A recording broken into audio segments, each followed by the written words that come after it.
ಪ್ರಾರಂಭ ಮಾಡ್ತಾ ಇದ್ದೇನೆ. ಶ್ರೀ ಗುರುಭ್ಯೋ ನಮಃ. ಹರಿ ಓಂ.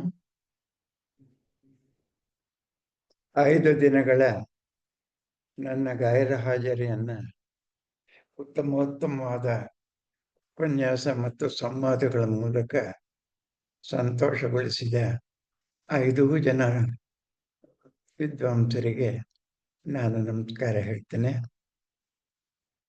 ರನ್ನನ ಗದಾಯುದ್ಧ ಬಹುದೊಡ್ಡ ಕೃತಿ ಆದ್ದರಿಂದ ಒಂದು ದಿವಸಕ್ಕೆ ನಾನು ಅವಲೋಕನ ಮಾಡಕ್ಕೆ ಆಗೋದಿಲ್ಲ. ಆದ್ದರಿಂದ ಗಡಿಬಿಡಿ ಬೇಡ ಅಂತೇಳಿ 2 ದಿವಸಕ್ಕೆ ಅಡ್ಜಸ್ಟ್ ಮಾಡ್ಕೊಂಡಿದ್ದೇನೆ. ಇನ್ನೊಂದು ದಿವಸ ವಿರಾಮ ಆದಾಗ ನಾನು ಇನ್ನರ್ಥವನ್ನ ಮುಗಿಸ್ಕೊಡ್ತೇನೆ. ಟೆಕ್ಸ್ಟ್ ಇದೆ.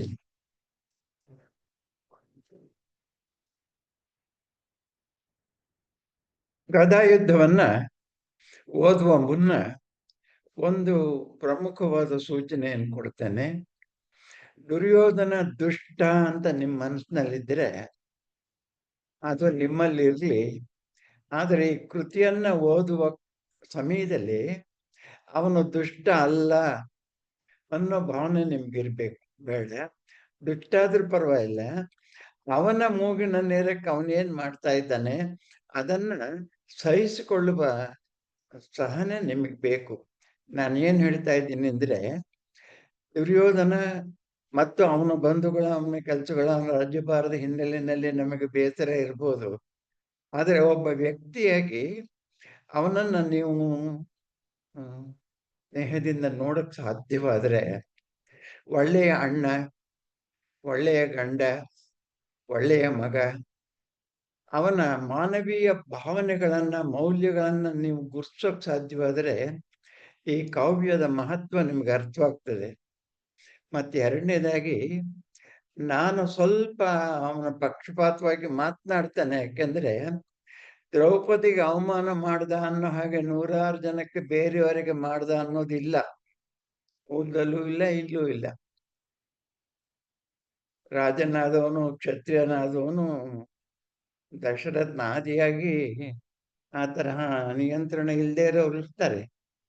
ಆದರೆ ದುರ್ಯೋಧನ ಏಕೋ ಏನೋ ಅಂತೂ ದ್ರೌಪದಿಯ ವಿಷಯದಲ್ಲಿ ಅವಮಾನ ಮಾಡಿದವನು ಆ ತರಹ ನಿರಂತರ ಅಭ್ಯಾಸ ಇಟ್ಬಿದ್ದವನಲ್ಲ, ದುಷ್ಟನಲ್ಲ ಆ ವಿಷಯದಲ್ಲಿ ಅನ್ನೋದು. ಎರಡನೇದು, ಧರ್ಮರಾಯನಿಗೆ ಅನ್ಯಾಯ ಮಾಡ್ದ ನಿಮ್ಗೆ ಅನ್ಸಿದ್ರೆ ಅವನ ಮೂಗಿನ ನೇರಕ್ಕೆ ಒಂಚೂರು ಯೋಚನೆ ಮಾಡಿ, ರಾಜ್ಯದ ಹಕ್ಕು ಧರ್ಮರಾಯನಿಗಿಂತ ದುರ್ಯೋಧನಿಗೆ ಜಾಸ್ತಿ ಇಲ್ವಾ ಅಂತ ಅವನ ದೃಷ್ಟಿಯಲ್ಲೇ ನಾನು ಹೇಳ್ತಾ ಇದ್ದೇನೆ. ಇವತ್ತಿನ ಕಾನೂನು ನಮಗೆ ಬೇಡ. ಕುರುಡನಾದ್ದರಿಂದ ಧೃತರಾಷ್ಟ್ರನಿಗೆ ರಾಜ್ಯ ಸಿಕ್ಕಬಾರ್ದು ಅಂತೇಳಿ ಪಾಂಡು ಆಳಿದ್ದುಂಟು. ಆದರೆ ಅವನು ಕಾಡಿಗೆ ಹೋಗಿ ಎಷ್ಟೋ ದಿವಸಗಳ ಕಾಲ ರಾಜ್ಯಕ್ಕೆ ಬರದೇ ಇದ್ದಾಗ ಕುರುಡನ ಪರವಾಗಿ ದುರ್ಯೋಧನೆ ಆಳ್ವಿಕೆ ಮಾಡಿದ್ದಾನೆ. ಮತ್ತೆ ಎರಡನೇದು, ತುಂಬಾ ಚೆನ್ನಾಗಿ ಆಳ್ವಿಕೆ ಮಾಡಿದ್ದಾನೆ ಕೂಡ. ಮೂಲ ಭಾರತದಲ್ಲಿ ಪಾಂಡವರು ವನವಾಸ ಹೋಗಿದ್ದಾಗ ನನ್ನ ಅಗಲಿಕೆಯಿಂದ ಜನ ಗೋಳಾಡ್ತಾ ಇದ್ದಾರೇನೋ ಅಂತ ಧರ್ಮರಾಯನಿಗೆ ಅನ್ನಿಸ್ಬಿಡುತ್ತೆ. ಚೆನ್ನಾಗಿ ಆಳಿದ್ದಾನೆ, ಧರ್ಮರಾಯನ ಬಗ್ಗೆ ಜನಕ್ಕೆ ಪ್ರೀತಿ ಇದೆ, ಆದ್ರಿಂದ ಹಾಗನ್ನಿಸ್ತು. ಸಿಐಡಿ ಕಳಿಸ್ತಾನೆ, ನೋಡ್ಕೊಂಬನ್ನಿ, ಜನ ನನ್ನನ್ನು ನೆನ್ಸ್ಕೊಂಡು ಗೊಳೋದು ಅಳ್ತಿದಾರ ಅಂತ. ಆದರೆ ಸಿಐಡಿ ರಿಪೋರ್ಟ್ ರಿವರ್ಸ್ ಆಗಿರುತ್ತೆ. ದುರ್ಯೋಧನನ ಆಳ್ವಿಕೆಯಲ್ಲಿ ಹಸ್ತಿನಾಪುರದ ಜನ ಧರ್ಮರಾಯನನ್ನ ಮರೆತರು ಅಂತ ಸುದ್ದಿ ಬರುತ್ತೆ. ಅವನು ನಾಳೆ ನನ್ನ ಪರವಾಗಿ ಜನಗಳಿರಲಿ ಅನ್ನೋ ಕಾರಣಕ್ಕೆ ಚೆನ್ನಾಗಿ ಆಳಿದ್ನೋ, ಕಾರಣ ಏನಾದ್ರೂ ಇರಲಿ, ಅವನು ಯಾರಿಗೂ ತೊಂದರೆ ಕೊಟ್ಟಿಲ್ಲ ಅನ್ನೋದು ಬಹಳ ಮುಖ್ಯ. ಈ ಹಿನ್ನೆಲೆಯಲ್ಲಿ ನಾನು ಈ ಕಾವ್ಯವನ್ನು ಓದ್ತೇನೆ. ಆ ಮಾನವೀಯ ಮೌಲ್ಯಗಳನ್ನ ನಾನು ಗುರುತಿಸ್ತೇನೆ. ಎರಡನೇದು, ಪಂಪ ಭಾರತದ 13ನೇ ಆಶ್ವಾಸದ ಅರ್ಧ ಭಾಗವನ್ನು ಒಂದು ಬೃಹತ್ ಕಾವ್ಯವಾಗಿ ರನ್ನ ನಿರ್ಮಾಣ ಮಾಡಿದಾಗ ಮೂಲಕ್ಕಾಗಿ, ಪಂಪನಿಗಾಗಿ ಅವನು ಋಣಿ ಹಾಕ್ಬೇಕಾಗಿಲ್ಲ.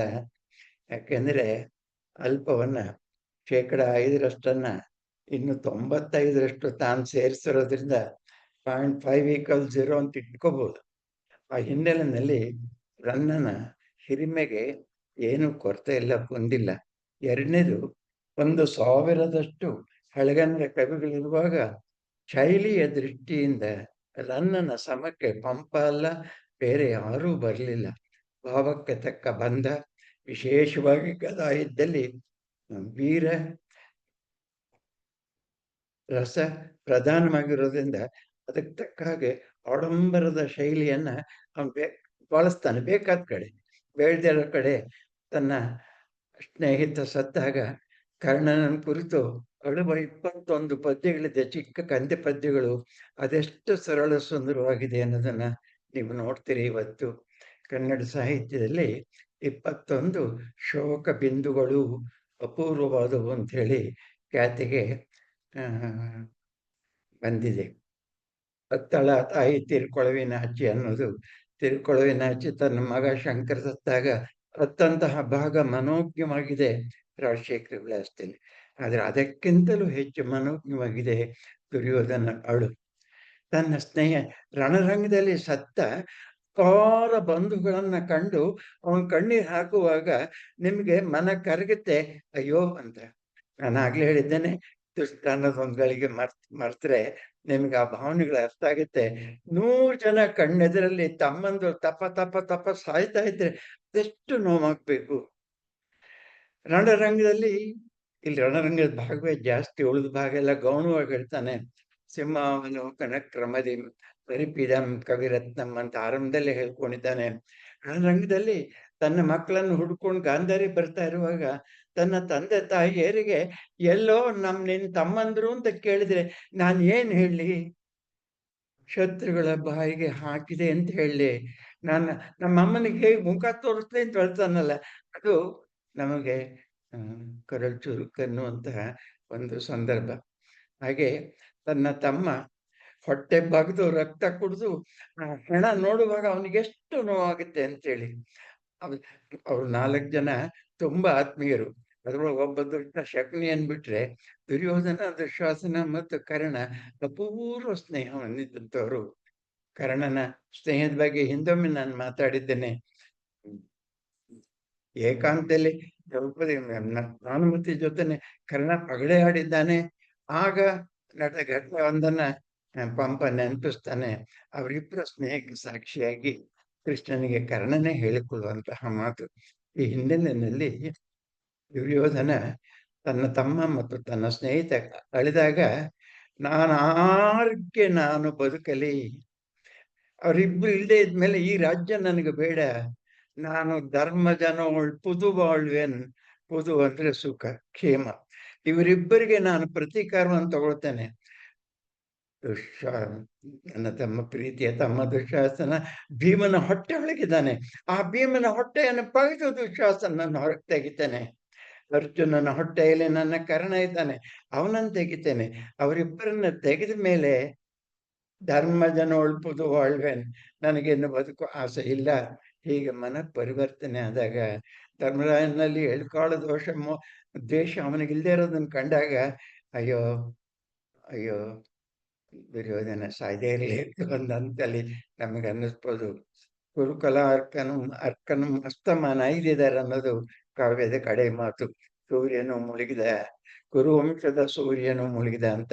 ಆ ಕುರುಕುಲ ಅರ್ಕ ಸೂರ್ಯ ಅನ್ನೋ ಮಟ್ಟಕ್ಕೆ ಇಡೀ ಕಾವ್ಯದಲ್ಲಿ ಅವನ ವ್ಯಕ್ತಿತ್ವವನ್ನು ಬೆಳೆಸ್ಕೊಂಡು ಬಂದಿದ್ದಾರೆ. ಅದನ್ನು ನೋಡ್ತಾ ಇರುವಾಗ ನಿಜವಾಗಿ ಒಂದು ಅಪೂರ್ವ ಕಾವ್ಯ ಅಂತ ಅನ್ಸುತ್ತೆ, ರೋಮಾಂಚನ ಆಗುತ್ತೆ. ನಾನು ಜಾಸ್ತಿ ಮಾತಾಡ್ದೆ ಯಾಕೆಂದ್ರೆ 2 ದಿವಸ ತಗೋತೀನಿ ಅಂತ ಹೇಳಿದ್ನಲ್ಲ, ಆ ಟೈಮನ್ನ ಕರೆಕ್ಟಾಗಿ ಅಡ್ಜಸ್ಟ್ ಮಾಡ್ಕೊಂಡಿದ್ದೇನೆ. ಬಹಳ ಉತ್ತಮವಾದಂತಹ ಭಾಗ ರಣರಂಗದಲ್ಲಿ ದುರ್ಯೋಧನ ನಡೀತಾ ಇರುವಾಗ ಆ ಹೆಣಗಳಿಗೆ ಒಂದೊಂದಕ್ಕೂ ಶೋಕ ಸಮರ್ಪಣೆ ಮಾಡ್ತಾನಲ್ಲ, ಬಾಷ್ಪಾಂಜಲಿ ಮಾಡ್ತಾನಲ್ಲ, ಅದು ಅಪೂರ್ವವಾದದ್ದು. ದುರ್ಯೋಧನ ಕಾಣೋದಕ್ಕೆ, ವ್ಯಕ್ತಿತ್ವ ತಿಳಿಯೋದಕ್ಕೆ ನಮಗೆ ಸಾಧ್ಯವಾದದ್ದು.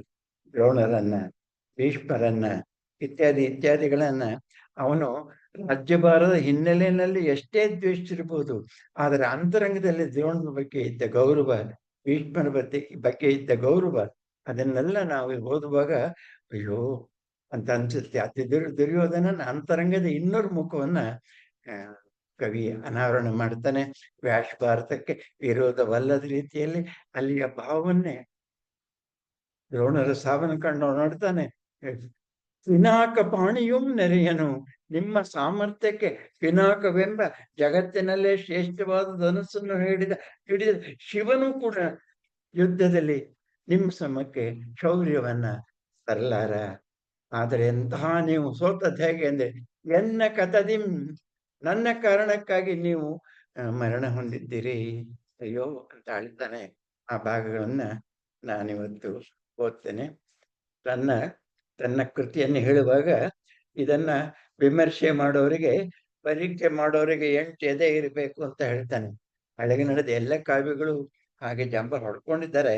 ಕಾರಣ ಇಷ್ಟೇನೆ, ಏನ್ ಇಷ್ಟು ಜಂಬ ಹೊಡೆದ್ಯಲ್ಲ, ನೋಡೋಣ ನಿನ್ ಕಾವ್ಯವನ್ನ ಅಂತ ತೆಗೆದು ಒಂದ್ಸರಿ ಓದ್ಲಿ ಅಂತ. ಓಲಗರಿ ಎಲ್ಲರ ಮಂದು ಇರ್ತಿರ್ಲಿಲ್ಲ, ಒಂದು ಹಳ್ಳಿಗೆ ಒಂದಿದ್ರೆ ಹೆಚ್ಚು. ಓದೋರ್ ಸಂಖ್ಯೆನೇ ಕಡಿಮೆ ಇರುವಾಗ, ಅಕ್ಷರಸ್ಥರ ಸಂಖ್ಯೆಯು ಕಡಿಮೆ ಇರುವಾಗ, ಎಲ್ಲಿ ಒಂದ್ಸರಿ ಕೈಯಲ್ಲಿ ಹಿಡ್ಕೊಳ್ಳಿ ಸಾಕು, ಕೈ ಮುಗ್ತೀನಿ ಅನ್ನೋ ದೃಷ್ಟಿಯಲ್ಲಿ ಅವನ ಕೈಯಲ್ಲಿ ಹಿಡ್ಲಿ ಅನ್ನೋ ಕಾರಣಕ್ಕಾಗಿ ಜಂಬ ಹೊಡಿತಾರೆ. ಓದಿದ್ಮೇಲೆ ಚೆನ್ನಾಗ ಹೋಗಯ್ಯ ಅಂದ್ರೂ ಪರವಾಗಿಲ್ಲ, ಆದ್ರೆ ನೀವು ಕೈಯಲ್ಲಿ ಹಿಡಿಸ್ಬೇಕು, ನೀವು ಓದಿಸ್ಬೇಕು ಅನ್ನೋ ಕಾರಣಕ್ಕಾಗಿ ಈ ಮಾತುಗಳನ್ನ ಆಡ್ತಾರೆ. ಪಂಪನು ಆಡಿದ್ದಾನೆ ಅಂತ ಇನ್ನೊಮ್ಮೆ ಹೇಳಿದ್ದೇನೆ. ವ್ಯಾಸ ಮುನೀಂದ್ರ ರುಂದ್ರ ವಚನಾಮೃತ ವರ್ತಿಯನೀಸುವೆ. ವ್ಯಾಸ ಮುನೀಂದ್ರ ರುಂದ್ರ ಗಂಭೀರವಾದ ವಚನಾಮೃತ ಮಾತಿನ ಸಾಗರದಲ್ಲಿ ಈಸುವೆಂ ಕವಿ ವ್ಯಾಸನೆಂಬ ಗರ್ವ ಮೆನಗಿಲ್ಲ. ಅದೆಷ್ಟು ವ್ಯಾಸರ ಕಾವ್ಯವನ್ನ ನಾನು ಕರಗತ ಮಾಡ್ಕೊಂಡಿದ್ದೇನೆ, ಹೇಳ್ತೇನೆ ನಿಮಗೆ ಎಷ್ಟು ಅಹಂಕಾರ. ಹಾಗೆ ಇಲ್ಲೂ ಕೂಡ ರತ್ನ ಪರೀಕ್ಷಕನ 3ನೇ ಪುಟ 14ನೇ ಪದ್ಯ. ರತ್ನ ಪರೀಕ್ಷಕನಾಂ ಕೃತಿರತ್ನ ಪರೀಕ್ಷಕಂ ಎಂದು ಪಣಪತಿಯ ಫಣಾರತ್ನಮಂ ರನ್ನನ ಕೃತಿ ರತ್ನಮಂ ಪರಿಕಿ ಪಂಗೆ ಎಂಟೆರ್ದೆಯೇ. ನಾನು ಕೃತಿರತ್ನವನ್ನ ಪರೀಕ್ಷೆ ಮಾಡಬಲ್ಲೆ ಅಂತ ರನ್ನನ ಕೃತಿರತ್ನವನ್ನ ಪರೀಕ್ಷೆ ಮಾಡೋದಕ್ಕೆ ಗಂಡೆದೆ ಬೇಕು, ಎಂಟದೆ ಬೇಕು. ಹೇಗೆ ಅಂದ್ರೆ, ಆದಿಶೇಷನ ಹಣೆಯಲ್ಲಿ ಒಂದು ಅಪೂರ್ವವಾದ ರತ್ನ ಇದೆ ಅಂತ ಹೇಳ್ತಾರೆ. ಕೌಸ್ತುಭ ಮಣಿಗೆ ಸಮಾನವಾದಂತಹ ಬೆಲೆ ಉಳ್ಳದ್ದು. ರತ್ನವನ್ನ ಪರೀಕ್ಷೆ ಮಾಡೋದಕ್ಕೆ ಪರೀಕ್ಷಕರಿಗೆ ಸಾಧ್ಯ ಇಲ್ಲ ಅಂದ್ರೆ ಎಷ್ಟು ಬೆಲೆ ಕಟ್ಟಬೇಕು? ಜಗತ್ತಲ್ಲಿರೋ ಎಲ್ಲ ಹಣವನ್ನು ಕೊಟ್ಟು ಇನ್ನೂ ₹1 ಕಡಿಮೆ ಆಗುತ್ತೆ. ಅಮೋಘವಾದಂತಹ ರತ್ನವನ್ನು ಪರೀಕ್ಷೆ ಮಾಡೋದಕ್ಕೆ ಆಚಾರ್ಯರಿಗೆ ಆಗೋಲ್ಲ. ನನ್ನ ಕೃತಿ ಪರೀಕ್ಷೆ ಮಾಡೋದಕ್ಕೆ ವಿಮರ್ಶಕರಿಗೆ ಸುಲಭಕ್ಕೆ ಸಾಧ್ಯವಿಲ್ಲ ಅಂತೇಳಿ ಎಂಬ ಹೊಡಿತಾನೆ. ಏನು ಇಷ್ಟೊಂದು ಜಂಬ ಹೊಡಿತೀಯಲ್ಲ ನೀನು ಅಂತ, ಮಹತ್ವದ ನಿಂದು ಅಂತ ಕೇಳಿದ್ರೆ ಹೇಳ್ತೀನಿ ಕೇಳಿ. ನಿಮ್ಮ ಪ್ರಶ್ನೆಗೆ ಉತ್ತರ ನಾನು ಹೇಳ್ತೀನಿ. ಪೂರ್ವದಲ್ಲಿ ಅನೇಕ ಜನ ಮಹಾಕವಿಗಳು ಹೋದರು. ವ್ಯಾಸರಿಂದ, ಕಾಳಿದಾಸರಿಂದ, ವಾಲ್ಮೀಕಿಯಿಂದ ಹಿಡಿದು ಪುಟ್ಟಪ್ಪನವರೆಗೆ ಇಷ್ಟು ಜನ ಕವಿಗಳು ಹೋಗಿದ್ದಾರಲ್ಲ, ಅವರೆಲ್ಲ ಮಹಾ ಹನುಮಂತರು ಅಂತ ನೀವು ಹೊಗಳ್ತೀರಲ್ಲ. ಪುರಾತನ ಕಾವ್ಯದ ಕವಿಗಳು ಹೋದರು, ಅವರ ಕಾವ್ಯಗಳು ಇನ್ನೂ ಇದೆ, ನಂದೂ ಇದೆ. ಕಪಕ ಇಟ್ಟು ನೋಡಿ, ಯಾರು ಹೆಚ್ಚು ಯಾರು ಕಡಿಮೆ ಅಂತ ಗೊತ್ತಾಗುತ್ತೆ. ಆತ್ಮವಿಶ್ವಾಸದಿಂದ ಹೇಳ್ತಾನೆ. ಕವಿಗಳು ಆ ಪುರಾಣ 16ನೇ ಪದ್ಯ. ಕವಿಗಳೋಳ್ ಆ ಪುರಾಣ ಕವಿ ಪುಂಗರೋಳ್ ಒಳ್ಳಿದರ್ ಈಗಳಿಲ್ಲ. ಸತ್ ಕವಿಗಳು ಇಲ್ಲ ಎನ್ನಲಿಕ್ಕೆ ಬೇಡ. ಅವರ್ ಪೋದೊಡೇನೋ ಅವಂದಿರ ಕಬ್ಬಂ ಇನ್ನು ಇರ್ಪುದಲ್ತೆ. ಹೋದ್ರೇನು ಅವಂದಿರ ಅವರುಗಳ ಕಬ್ಬಂ ಕಾವ್ಯವು ಇನ್ನು ಇರ್ಪುದು. ಗುಣದೋಷಂ ನಿಕಷಮಿಟ್ಟಿ, ನಿಕಷ ಅಂದ್ರೆ ಹೊರಗಲ್ಲು, ಗುಣದೋಷವನ್ನ ಹೊರಗಲ್ಲು ಹಚ್ಚಿ ಪುಟಮರು.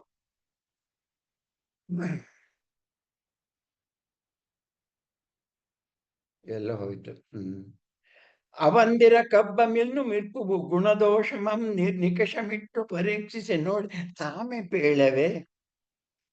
ಬುಧರಿದ್ದು ನೋಡ್ಪುದು ಪುರಾತನ ನೂತನ ಕಾವ್ಯ ರೇಖೆಯಂ. ವಿದ್ವಾಂಸರು ಕೂತ್ಕೊಳ್ಳಿ, ಹಿಂದಿನ ಕಾವ್ಯಗಳನ್ನು ವಿಮರ್ಶೆ ಮಾಡಿ, ಈ ಕಾವ್ಯವನ್ನು ನೋಡಿ ಪುರಾತನ ನೂತನ ಕಾವ್ಯ ರೇಖೆಯಂ ವಿಮರ್ಶೆ ಮಾಡಿ ತಾನೇ ಹೇಳಿದ್ದೆ ಅಂತ ಹೇಳ್ಬಿಟ್ಟು ಕಾವ್ಯವನ್ನು ಶುರು ಮಾಡ್ತಾನೆ. ಮೊದಲನೇದು ಭೀಮಸೇನ ಪ್ರತಿಜ್ಞೆ. ನಾನಾಗ್ಲೇ ಹೇಳಿದ್ದೇನೆ, ಇಡೀ ಮಹಾಭಾರತ ಕಥೆಯನ್ನ ಸಿಂಹಾವಲೋಕನ ಕ್ರಮದಲ್ಲಿ ಅಲ್ಲಿದ್ದಲ್ಲೇ ಆಗಿಂದಾಗೆ ಸೂಚನೆ ಕೊಡ್ತಾ ಹೋಗ್ತಾನೆ. ಆದ್ರೆ ಇಡೀ ರನ್ನನ ಗದಾ ಯುದ್ಧ ಇರೋದು ಗದಾ ಯುದ್ಧವೇ. ನೇರವಾಗಿ ಆ ಭಾಗಕ್ಕೆ ಅವನು ಬರ್ತಾನೆ. ಭೀಮ ಪ್ರತಿಜ್ಞೆ ಮಾಡೋದು, ದುರ್ಯೋಧನನ ಕಾಲ್ ಮುರಿಯೋದು, ಪ್ರತಿಜ್ಞೆಯನ್ನು ನೆರವೇರಿಸೋದು, ಕಡೆಗೆ ಭೀಮನಿಗೆ ಪಟ್ಟಾಭಿಷೇಕ. ನ್ಯಾಯವಾಗಿ ದುರ್ಯೋಧನಿಗೆ ಪಟ್ಟಾಭಿಷೇಕ ಮಾಡಬೇಕು. ಇಡೀ ಕಾವ್ಯದಲ್ಲಿ ದುರ್ಯೋಧನನ್ನೇ ಹಿರಿಮೆಯನ್ನೇ ಹೇಳ್ಕೊಂಡು ಬಂದು ಅಂಥವನನ್ನು ಭೀಮ ಕೊಂದ ಅಂತ ಲಾಸ್ಟಿಗೆ ಒಂದ್ಸಾಲ ಹೇಳಿದ್ರ ಮೂಲಕ ಇನ್ನೆಲ್ಲಿಯೂ ಭೀಮನ ಹಿರಿಮೆ ಇಲ್ಲ. ದುರ್ಯೋಧನ ಮತ್ತು ಭೀಮ ಯುದ್ಧ ಮಾಡುವಾಗ ಕೂಡ ದುರ್ಯೋಧನ ಹೊಡೆತಕ್ಕೆ ಅವನ ಏಟಿಗೆ ತಡ್ಕೊಳಕ್ಕಾಗ್ದಲೇನೆ ಭೀಮ ಮೂರ್ಛೆ ಹೋದಾಗ ಗಾಳಿ ಹಾಕಿ ಎಬ್ಬಿಸ್ತಾನಂತೆ. ಮೂರ್ಛೆ ಹೋದವನನ್ನು ಇರಿಯುವುದು ಧರ್ಮ ಯುದ್ಧವಲ್ಲ. ಎಂಥ ಗ್ರೇಟ್! ಅವನು ಗಾಳಿ ಹಾಕಿ ಎಬ್ಬಿಸಿ ಭೀಮನನ್ನ ಹೇಳು ಅಂತೇಳಿ ಯುದ್ಧ ಮಾಡ್ತಾನೆ.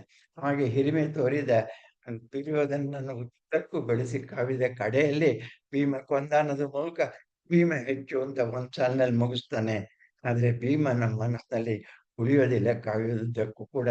ಆದ್ರೆ ಪಟ್ಟಾಭಿಷೇಕ ಧರ್ಮರಾಯನಿಗೆಲ್ಲ ಭೀಮನಿಗೆ. ದುರ್ಯೋಧನ ಅವನನ್ನ ಮತ್ತು ಶಾಸ್ತ್ರನ ಕೊಲ್ತೀನಿ ಅನ್ನೋ ಪ್ರತಿಜ್ಞೆಯ ಮಾತುಗಳು. ಪುಟ 4, ಪದ್ಯ 4. ಕಳ ದುಶ್ಯಾಸನನ ವಕ್ಷಸ್ಥಳದ ಉಚ್ಚಲತ್ ಕೃಷ್ಣ ರಕ್ತ ಜಲದಿಂ ಕೋಪಾನಳನಂ ಮಲ್ಗಿಸಿ ನೀನುಂಗಳ್ ಮಗಳ್ ಕೋಪ ನಿರ್ಪಂ ಏನು ಕಳಿತ ಕೋಪ ನಿರ್ಪಂ ತೆರದಿಂದಿರ್ದೈ. ನಾನು ಕೋಪವನ್ನು ಕಳೆದುಕೊಳ್ಬೇಕಾದ್ರೆ ದುಶ್ಯಾಸನನ ರಕ್ತವನ್ನು ಕುಡಿದ್ರೆ ಮಾತ್ರ ಅಲ್ಲಿವರೆಗೆ ಅಂತ ಪ್ರತಿಜ್ಞೆ ಹಾಗೆ ಅಲ್ಲಿವರೆಗೆ ನನ್ನ ಕೋಪ ಇಳಿಯೋದಿಲ್ಲ. ಕಳನಾದ ದುಶ್ಯಾಸನನ ವಕ್ಷಸ್ಥಳದಿಂದ ಎದೆಯಿಂದ ಉಚ್ಚಲ ಚಿಮ್ಮುತ್ತಿರುವಂತಹ ಕೃಷ್ಣ ರಕ್ತ ಜಲದಿ. ಕೃಷ್ಣ ಅಂದ್ರೆ ಕೆಟ್ಟ ಅಂತ ಒಂದು ಅರ್ಥ ಇದೆ, ಕಪ್ಪು ಅಂತ ಅರ್ಥ ಇದೆ. ಕೆಟ್ಟ ರಕ್ತದಿಂದ ಕೋಪಾನಳನಂ ಕೋಪವೆಂಬ ನನ್ನ ಹೃದಯದ ಬೆಂಕಿಯನ್ನ ಮಳ್ಗಿಸೆ ಕಡಿಮೆ ಮಾಡಿಕೊಳ್ತೇನೆ. ದ್ರೌಪದಿ, ಸಂಶಯವನ್ನ ಬಿಡು. ನೀನು ಅವ್ರವ್ರ ಹತ್ರ ಹೋದ್ರೆ ನಿನ್ ಕೆಲಸ ಆಗೋಲ್ಲ. ದುರ್ಯೋಧನೂ ಅಷ್ಟೇ, ಧರ್ಮರಾಯನೂ ಅಷ್ಟೇ, ಅರ್ಜುನೂ ಅಷ್ಟೇ. ನಿನಗೆ ನಾನೇ ನೀನ್ ಅಗ್ನಿಪುತ್ರಿ. ಚೆನ್ನಾಗೈತೆ. ನೀನ್ ಅಗ್ನಿಪುತ್ರಿ, ನಾನ್ ವಾಯುಪುತ್ರ. ಅಗ್ನಿ ವಾಯು ಎರಡು ಸೇರಿದರೆ ನೀನ್ ಅಗ್ನಿಪುತ್ರಿಯೈ ಅವಮಾನ ಹಣಂ ಕೂಡಿರೆ ತಂದಾನಂ ಅರಿನೃಪರೋಳ್ ಎಂತು ಅನಿಲ ಸಂಯೋಗದಿ ಅನಿಲ ಸಂಯೋಗದಿ ಉರಿಪದಿರ್ಕುಮೇ ಬಗೆಯಂ. ಸಂಧಿ ಮಾತುಗಳನ್ನ ಆಡ್ತಾ ಇರ್ತಾರೆ. ಕೇಳಿ ಕೇಳಿ ಅವನಿಗೆ ಕಿವಿ ತೂತಾಗುತ್ತೆ. ಸಂಧಿ ಗಾಳಿ, ನಾನು ಬೆಂಕಿ, ನೀನು ನಾವಿಬ್ಬರು ಸೇರಿರುವಾಗ ಆ ಸಂಧಿ ಮಾತು ಧರ್ಮರಾಯನ ತೆರಲಿ, ನನ್ನ ಹತ್ರಕ್ಕೆ ಬೇಡ ಅಂತ ಹೇಳಿ ಕೋಪಗೊಂಡು ಯುದ್ಧಕ್ಕೆ ತಾನು ಸಂಧಿಗೆ ಒಪ್ಪಿ ಯುದ್ಧಕ್ಕೆ ತಾನು ನಿಶ್ಚಯಿಸ್ತಾನೆ. ನೋಡಿ ಈ ಮಾತು. ಪಾಂಚಾಲ ರಾಜ ತನೂಜೆಯ ಮುಖವನ್ನ ನೋಡಿ ಹೇಳ್ತಾನೆ. ಅಂದ್ರೆ ದ್ರೌಪದಿಯ ಮುಖವನ್ನು ನೋಡಿ, ಎಲೆ ಎಂಥ ರಾಕ್ಷಸಿಯೇ ನೀನು, ಕುರುವಂಶದ 100 ಜನರನ್ನ ನೀರು ಕುಡ್ದೆ. ಭೀಮನ ಮೂಲಕವಾಗಿ ಸಾಯಿಸಿದ್ದಾದ್ರಿಂದ ಕುರುವಂಶದ 100 ಜನರನ್ನ, ದುರ್ಯೋಧನ ತಮ್ಮಂದಿರನ್ನ ಕೊಂದ್ ಪುಣ್ಯ, ಕೊಂದ್ ಸಾಮರ್ಥ್ಯ, ಶಕ್ತಿ ಅದು ಅವಳದ್ದು. ಅದಕ್ಕಾಗಿ ಎಲ್ಲಿಂದ ಈ 2ನೇ ಹಿಡಿಂಬೆಯನ್ನ ತಂದೆನೋ ಅಂತ ನಗ್ತಾನೆ. ಕುರುಕುಲಮಂ ನುಂಗಿದೆ ಇನ್ನನಿವರಮಂ ನುಂಗಲಿರ್ದೆ. ಚೂರುಳಿದಿದ್ದೆ, ಅವರನ್ನು ಕೊಂತೀಯ. ಯಾರು? ಕುರುಪತಿಯನ್. 2ನೆಯ ಹಿಡಿಂಬೆಯನ್ ಎಮ್ಮರಸಂ ರಕ್ಕಸಿಯಂ ತಂದನೋ, ಎಲ್ಲಿಂದ ತಂದನೋ ನಿನ್ನಂ ಅಂತ ಹೇಳಿ ಅವನು ಹೊರಡ್ತಾನೆ. ಈ ಕಡೆ ರಣರಂಗದಲ್ಲಿ ಸತ್ತವರಿಗೆ ತಿಲಾರ್ಪಣೆ ಮಾಡೋದಕ್ಕಾಗಿ ಇನ್ನೇನು ಸಂಸ್ಕಾರ ಮಾಡೋಕ್ಕಂತೂ ಸಾಧ್ಯ ಇಲ್ಲ. ಬಹಳ ಹೆಚ್ಚಂದ್ರೆ ಕಣ್ಣೀರು ಸುರಿಸ್ಬೋದಷ್ಟೇ. ಅದಕ್ಕಾಗಿ ತಾನು ದುರ್ಯೋಧನ ಬಿದ್ದ ಒಂದೊಂದು ಹೆಣದ ಹತ್ರ ಪ್ರಾಂಜಲಿಯನ್ನು ಅರ್ಪಿಸಿ ಹೋಗುವಂತಹ ಬಹಳ ಅದ್ಭುತವಾದಂತಹ ಭಾಗ. ನಾನೀಗ ಓದ್ತೇನೆ.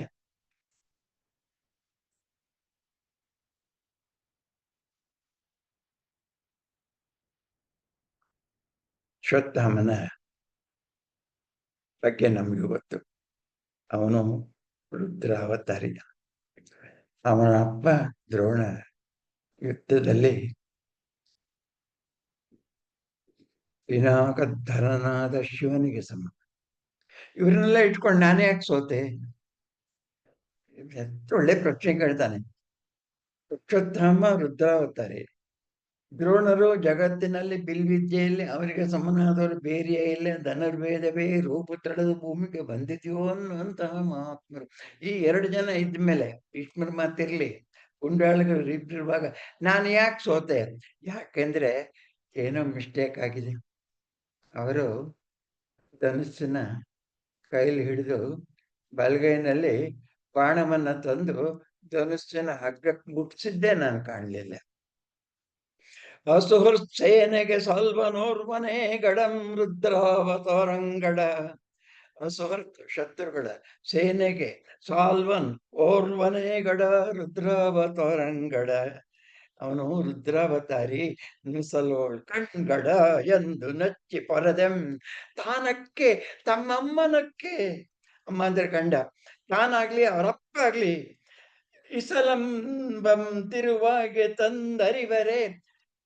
ತಿರು ಅಂದರೆ ಹಗ್ಗ, ತಿರುವ ಹಗ್ಗದ ಭಾಗಕ್ಕೆ ಇಸು ಬಾಣವನ್ನ ತಂದು ಹಗ್ಗಕ್ಕೆ ಮುಟ್ಟಿಸಿ. ಗೊತ್ತಾ, ಇವ್ರನ್ನ ಸಾಕಿದ್ನಲ್ಲ ಬಹಳ ದೊಡ್ಡ ಅಂತ ಹೇಳಿ ಒಬ್ಬ ರುದ್ರಾವತಾರಿ ಅಂತೇಳಿ, ಅವನು ಕಡೆಗೆ ಅವ್ರ ಅಪ್ಪ ಇವರನ್ನ ಇಸಲಂಬಂ, ಇಸಲ್ ಅಂದ್ರೆ ಇಸು ಬಾಣ ಪ್ರಯೋಗ, ಇಸಲ್ ಅಂಬು ಬಾಣವನ್ನ ತಿರುವಾಗೆ ತಂದಿರಿವರೆ ತಾವೀರ್ವರುಂ ಕೈದುವಂ ಬಿಸುಟರ್ ಜೋಳದ ಪಾಳಿಯಂ. ಅಯ್ಯೋ ಬಗೆದರಿಲ್ಲ ದ್ರೋಣಿಯಂ, ದ್ರೋಣಿಯಂ ದ್ರೋಣನಂ. ದ್ರೋಣಿ ದ್ರೋಣಪುತ್ರ ದ್ರೋಣಿ. ಜೋಳದ ಪಾಳಿ ಎನ್ನುವುದು ಬಹಳ ಮುಖ್ಯವಾದ ಧರ್ಮನೇ ಅವ್ರಿಗೆ ಇಲ್ಲದೆ ಹೋಯ್ತಲ್ಲ. ಜೋಳದ ಪಾಳಿ ಅಂದ್ರೆ ಅನ್ನದ ರೋಣಿ ಅಂತ ಅರ್ಥ.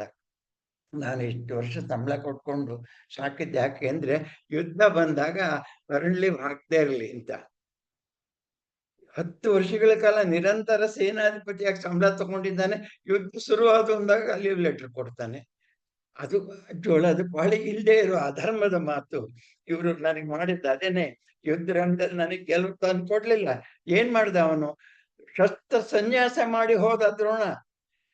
ಯುದ್ಧ ಮಾಡಿ ನಿಜವಾಗಿ ಸತ್ತರು ಬೇಜಾರಾಗ್ತಿರ್ಲಿಲ್ರಿ. ಯುದ್ಧನೇ ಮಾಡ್ಲಿಲ್ಲ, ಬಿಲ್ಲು ಬಾಣ ಇಟ್ಟು ಹೊರಟ ಹೋಗ್ತಿದ್ದ. ಯಾಕೋ ಗೊತ್ತಿಲ್ಲ.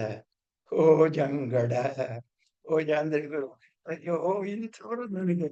ಓ ಜಂಗಡ, ಭರದ್ವಾಜಂಗಡ. ಭರದ್ವಾಜ ಮಹರ್ಷಿಗಳ ಮಗನೆಂಬ ಹೆಸರನ್ನು ಪಡೆದಂತ ಆಚಾರ್ಯ ದ್ರೋಣರು. ಅವರು ಏನು ಒಂದೇ ಒಂದು ಅಕ್ಷರದಲ್ಲಿ ಹೀನಾಯವಾಗಿ ಎಷ್ಟು ಚೆನ್ನಾಗಿ ಬೈತಾರೆ ನೋಡಿ. ಓ ಜಂಗಡ ಚಿ ಭರದ್ವಾಜಂಗಡ ಬಿಲ್ಲ ಬಲ್ಮೆಯುಂ ಕುಲಮು ನಿರ್ವ್ಯಾಜಂ ಸುಳ್ದು.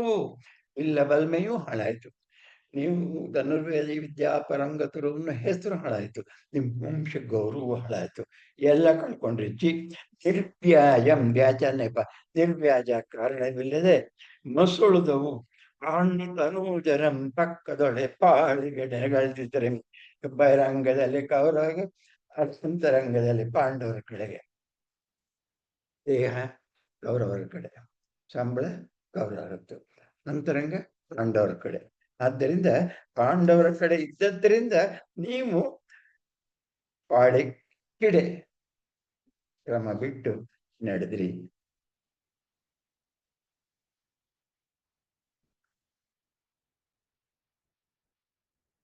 ನಲವತ್ತೈದನೇ ಪದ್ಯ ಓದ್ತೀನಿ.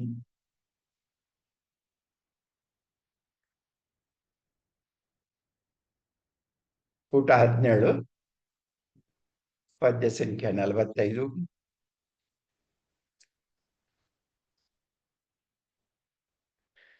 ಅಯ್ಯೋ, ಇವರನ್ನ ನಾನು ನಂಬಿ ಕೆಟ್ಟನಲ್ಲ ಅಂತ ಬೇಜಾರು ಮಾಡಿಕೊಂಡು ಸಂಜಯ ಅಂತೇಳಿ ಮಂತ್ರಿ, ಆ ಮಂತ್ರಿ ಇವನಿಗೆ ಜೊತೆಯಲ್ಲಿರ್ತಾನೆ. ಅವನು ಯುದ್ಧರಂಗದಲ್ಲಿ ನಡೆದಂತಹ ಘಟನೆಗಳನ್ನು ರಿಪೋರ್ಟ್ ಮಾಡ್ತಾ ಇದ್ದವನು.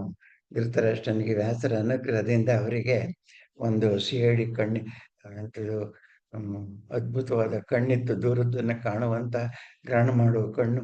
ಆ ಕಣ್ಣಿನಿಂದ ಕಂಡು ಪ್ರತ್ಯಕ್ಷವಾಗಿ ಅವನು ಧೃತರಾಷ್ಟ್ರನ ಕಂಪ್ಯೂಟರ್ ಟಿವಿ ಆಗಿ ಕೆಲಸ ಮಾಡಿದೆ. ಈ ಕಡೆಯಲ್ಲಿ ಈ ಹಂತಕ್ಕೆ ಬಂದಾಗ ದುರ್ಯೋಧನ ರಿಪೋರ್ಟ್ ಹೇಳಕ್ಕೂ ಆಯ್ತು, ಸಹಾಯ ಮಾಡೋಕ್ಕಾಯ್ತು. ಬರ್ತಾ ಇರುವಾಗ ಅವನಿಗೆ ಹೇಳ್ತಾ ಇರೋದು ತನ್ನ ಹೃದಯವನ್ನು ಬಿಚ್ಚಿ ಹೇಳ್ಕೊತಾರೆ ಅಂತದ್ದು. ದ್ರೋಣನ್ ಯಮಗು ಒಳ್ಳಿ ಕೈದಂ, ಕೈ ಅಂದ್ರೆ ಮಾಡು. ದ್ರೋಣಂ ಯಮಗೆ ಒಳ್ಳಿ ಕೈದಂ. ದ್ರೋಣನ ಸುತನು ಅವನ ಮಗ, ಅಪ್ಪ ಮಾಡದಿರೋದು ಮಗ ಇನ್ನೇನ್ ಮಾಡ್ತಾನೆ? ಆದ್ರೆ ಯುದ್ಧರಂಗದಲ್ಲಿ ಯುದ್ಧ ಮಾಡ್ಲೇ ಇಲ್ಲ. ನೀವು ಗಮನಿಸಿ, ಕಡೆಗೆ ಬರ್ತಾನೆ ಕಾಲ್ ಮುರ್ಕೊಂಡು ಬಿದ್ದಿರುವಾಗ. ಕರ್ಣನ್ ಜೊತೆ ಜಗಳ ಮಾಡ್ಕೊಂಡು ಯುದ್ಧನೇ ಮಾಡ್ಲಿಲ್ಲ. ದ್ರೋಣ ನಿಮಗ್ ಒಳ್ಳಿ ಕೈದಂ, ದ್ರೋಣನ ಸುತನ್ ಒಳ್ಳಿ ಕೈಯದಿರ್ಕುಮೆ, ಸಮರ ಕ್ಷೋಣಿಯೋಳ್ ಇನ್ನು ಅಳಿವಾಸೆ. ಕ್ಷೋಣಿಯೋಳ್ ಇನ್ನು ಅವನಾಸೆಯೇ, ಬರ್ತಾನೆ ಆಸೆ ಇಲ್ಲ. ಮಾಣೆ, ಇನ್ನೂ ಬೇಕಾದ ಜನ ಬದುಕಿದ್ದಾರೆ, ಕೃಪಾ ಇದ್ದಾರೆ, ಅಶ್ವತ್ಥಾಮ ಇದ್ದಾರೆ ಅಂತ ಅವನ ಮಾತಿಗೆ ಅಯ್ಯ ಬಿಡ್ರಿ, ಇನ್ನವನ ಆಸೆ ಏನಾಗಿಲ್ಲ. ನೋಡಿ, ಒಂದು ಮಾತು ಹೇಳ್ತೀನಿ. ಕೈಪೆ ಸೋರೆಯ ಕುಡಿಯೇ ಮಿಡಿಯೇ, ಸೋರೆ ಕಚ್ಚಿ, ಆ ಕುಡಿನೂ ಕಹಿ ಮಿಡಿನೂ ಕಹಿ. ಹಾಗೆ ಅವನ ಅಪ್ಪ ಮಾಡಿದಾರೆ, ಇವನು ಇನ್ನೇನ್ ಮಾಡ್ತಾನೆ? ನಾನು ಯಾರು ಇಲ್ಲ, ನಾನೇ ಆದಷ್ಟು ಮಾಡ್ತೇನೆ. ಸಂಬರದೋ ಎನ್ನಂ ಆನೆ ಅಳಿವೆಂ ಅಂತೇಳಿ ಬೇಸರದಿಂದ ನಿರಾಶನಾಗಿ ಈ ಮಾತನ್ನು ಹೇಳ್ತಾನೆ. ನೋಡು, ನಮ್ಮ ತೋಳುಗಳನ್ನ ನಾವು ನಂಬೇಕ ಹೊರತು ಅವ್ರವ್ರ ಮಾತನ್ನ ನಂಬಿ ಅವ್ರು ಮಾಡ್ತಾರೆ ಇವ್ರು ಮಾಡ್ತಾರೆ, ಏನು ಬೆಟ್ಟ ಹೊರಿಸ್ಕೊಡ್ತಾರೆ ಅಂತ ಅನ್ನೋದು ಬೇಡ. ಎನಗೆ ಈರ್ವರ್ ಎರಡು ತೋಳ್ಗಳು, ಎರಡು ಕಣ್ಗಳು. ಯಾರು? ಎರಡು ತೋಳು, ಎರಡು ಕಣ್ಣು. ಒಂದು ಯುವರಾಜ, ಒಂದು ಧರ್ಮ ಅಲ್ಲ ಕರ್ಣ. ಅವ್ರು ಹೋದ್ಮೇಲೆ ಇನ್ನು ಈ ಮೂರ್ನವ್ರು ಯಾರು ನಂಗೆ ಲೆಕ್ಕ ಇಲ್ಲ. எனகீர்வர் ಎರಡುಂ தோள், எனகீர்வும் ಎರಡು ಕಣ್ಗಳ್ ಅನ್ನರೆ ಯುವರಾಜನು ಅಂಗರಾಜನಂ ಪೋರನೆ. ಸಂಜಯ ಮತ್ತ ಮೆನೆಗೆ ಮಾನಸವಾಳೆ. ಇಡೀ ಸಾಮ್ರಾಜ್ಯವನ್ನು ಗೆದ್ದು ನನಗೆ ಸಿಕ್ತು ಅಂತಿಟ್ಕೋ. ಧರ್ಮರಾಯ ಆದಿ ಸಮಸ್ತ ಪಾಂಡವರನ್ನ ಕೊಂದು ಈ ಹಸ್ತಿನಾವತಿ ಆದಿಯಾಗಿ ಭರತ ವರ್ಷ ನನ್ನ ಕೈಗೆಲ್ಲಿ ಬಂತು ಅಂತಿಟ್ಕೋ. ಆಗ ರಾಜನಾಗಿ ನಾನು ಪಟ್ಟಾಭಿಷಿಕ್ತನಾಗಿ ಸಭೆಗೆ ಹೋಗ್ತಾನೆ. ಬಂಧು ಬಾಂಧವರೆಲ್ಲ ಸತ್ತಿದ್ದಾರೆ. ದ್ರೋಣ, ಭೀಷ್ಮ, ಕರ್ಣ, ದುಶಾಸನ, ಶಕುನಿ ಎಲ್ಲ ಖಾಲಿ ಕುರ್ಚಿ. ಆರ್ಗೆ ತೋರಿ ಮೆರೆವೆಂ ನಾನಾ ವಿನೋದಂಗಳಂ. ನನ್ನ ಬಂಧು ಬಾಂಧವಗಳಿದ್ರೆ ಸುಖ ಸಂತೋಷ ಹಂಚ್ಕೊಳಕ್ ಸಾಧ್ಯ. ಖಾಲಿ ಕುರ್ಚಿಗಳಿರುವಾಗ ಆರ್ಗೆ ತೋರಿ ಮೆರೆವೆಂ, ಸಭೆ ನಡೆಸ್ಬೇಕ ನಾನು. ಇನ್ನು ನನಗೆ ಮಾನಸ ಬಾಳೆ, ಬಾಳ್ ಮನುಷ್ಯ ಬಾಳು ನನಗಿನ್ನು ಬೇಡ. ನನಗೆ ಸಾವು ಶ್ರೇಷ್ಠವಾದದ್ದು. ಅದಕ್ಕಾಗಿ ನಾನು ಧರ್ಮರಾಯನಿಗೆ ರಾಜ್ಯವನ್ನು ಕೊಟ್ಟು ತಪಕ್ಕೆ ಪೋಪೆಂಬಂತ ಮುಂಬರುತ್ತೆ. ಮನಸ್ಸು ಅದನ್ನು ನಿಶ್ಚಯಿಸಿಕೊಂಡಿದೆ. ಎನಗೆ ಮನಮಿಂದು ಶೂನ್ಯಂ, ಮನೆ ಶೂನ್ಯಂ, ಬೀಡು ಶೂನ್ಯಂ, ಸಕಲಾವನಿ ಶೂನ್ಯಮಾಯ್ತು. ಅಯ್ಯೋ, ಶೋಸದನಿಲ್ಲದೆ ಕರ್ಣನಿಲ್ಲದೆ ಎಂತಿರ್ಪೆಂ. ನನಗಿಡೀ ಜಗತ್ತು ಶೂನ್ಯವಾಯಿತು. ದುಶಾಸನಿಲ್ಲದ ಕರ್ಣನಿಲ್ಲದ ಜಗತ್ತು ನನ್ನ ಪಾಲಿಗೆ ಶೂನ್ಯವಾಗಿದೆ. ಆದ್ದರಿಂದ ನಾನು ಯಾತಕ್ ಬದುಕಿರ್ಲಿ? ಸಂಜಯನಿಗೆ ತನ್ನ ದುಃಖವನ್ನು ಹೇಳ್ಕೊತಾ ಇದ್ದಾನೆ. ಅವನದ್ದು ಉತ್ತರ ಇಲ್ಲ ಪಾಪ. ಅವನೇನ್ ಹೇಳ್ತಾನೆ? ಹೋಗಿ ಕಡೆಗೆ ಹೇಳ್ತಾನೆ, ನಾವು ಬೇಗ ಮುಂದಕ್ಕೆ ಹೋಗೋಣ. ಈ ಸಂದರ್ಭದಲ್ಲಿ ನನ್ನ ಅಪ್ಪ ಅಮ್ಮ ಬಂದ್ಬಿಡ್ತಾರೆ, ಅವ್ರು ನಾನು ತೋರಿಸ್ಲಿ. 100 ಜನ ತಮ್ಮಂದಿರನ್ನ ಕಳ್ಕೊಂಡ ನಮ್ ದುಃಖಕ್ಕಿಂತ ಹಡದ ಹೊಟ್ಟೆ ದುಃಖ ಜಾಸ್ತಿ. ನನಗಾಗಿ ಆ ಮಕ್ಕಳು ಸತ್ತು ಅಂದಾಗ ಅಮ್ಮನಿಗೆ ನಾನು ಹೇಗೆ ಮುಖ ತೋರಿಸ್ತೀನಿ ಅನ್ನೋದು ನಿಜವಾಗಿ ಒಬ್ಬ ಸಜ್ಜನನ ಮನಸ್ಸಿನಲ್ಲಿ ಮೂಡುವಂತಹ ದುಃಖದ ಮಾತು. ಕಂದ ನಿಜಾನಜ ಅನುಜರಲ್ಲಿ ಎಂದೆನ್ನ ಜನನಿ ಬಂದು ಬೆಸಗೊಂಡೊಡೆ ಕೇಳಿದರೆ ಏನೆಂದು ಮರುಮಾತು ಕೊಡುವೆ ಕಂದರ್ ಕೌಂತೆಯರೆಂದು ಭಿನ್ನವಿಸುವನೆ. ಕೌಂತೆಯರೆಂದು ಕುಂತಿ ಮಕ್ಕಳು. ಯಾಕೆ ಚೆನ್ನಾಗಿದೆ ಇದು. ಸಾವತಿ ಮಕ್ಕಳು ಕೊಂದರು, ಪಾಂಡವರು ಕೊಂದರನ್ನಕ್ಕೂ ಸಾವತಿ ಮಕ್ಕಳು ಕೊಂದರನ್ನಕ್ಕೂ ಎಷ್ಟು ಅಂತರ ಇದೆ. ಆ ಪದಗಳನ್ನ ಅದೆಷ್ಟು ಸೂಕ್ಷ್ಮವಾಗಿ ಬಳಸ್ತಾರೆ ಅನ್ನೋದನ್ನ ನೋಡಿ. ಕೊಂದರ್ ಕೌಂತೆಯರೆಂದು ಭಿನ್ನಯಿಸುವನೆ. ಅದರಿಂದ ಬೇಗ ಆಚೆಗೆ ಹೋಗೋಣ ಅನ್ನೋ ಅಷ್ಟರಲ್ಲಿ ಅವ್ರು ಬಂದೇ ಬಿಡ್ತಾರೆ. ಧೃತರಾಷ್ಟ್ರನಿಗೆ ಸಂಜೆಯ ಸಮಾಧಾನ ಮಾಡ್ತಾನೆ.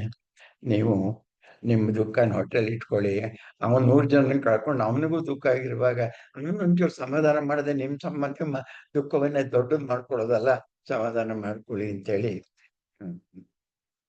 ಧೃತರಾಷ್ಟ್ರನನ್ನ ಸಮಾಧಾನ ಮಾಡಿ ದ್ರೌಪದಿ ಗಾಂಧಾರಿಯನ್ನು ಕೂಡ ಕರ್ಕೊಂಡು ಬರ್ತಾನೆ.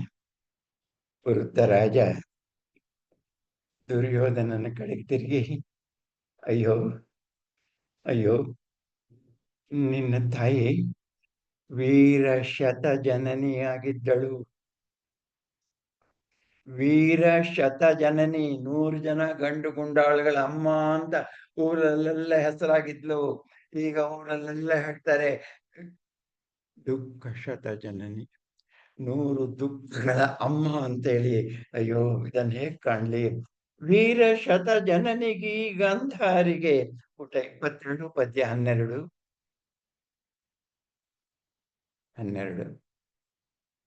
ಧೃತರಾಷ್ಟ್ರವಚನ. ವೀರ ಶತ ಜನನಿಗೆ ಈ ಗಾಂಧಾರಿಗೆ ದುಃಖ ಶತ ಜನನಿ ಎಂದು ಬೆಸರಾಯಿತಿಗಳ್ ಗೌರವಪತಿ ದುಃಖ ಮಹಾಭಾರಮನ್ ಅಂತೂ ಆಯಸಕ್ಕೆ ಗುರಿಯಾದುದರಿಂ.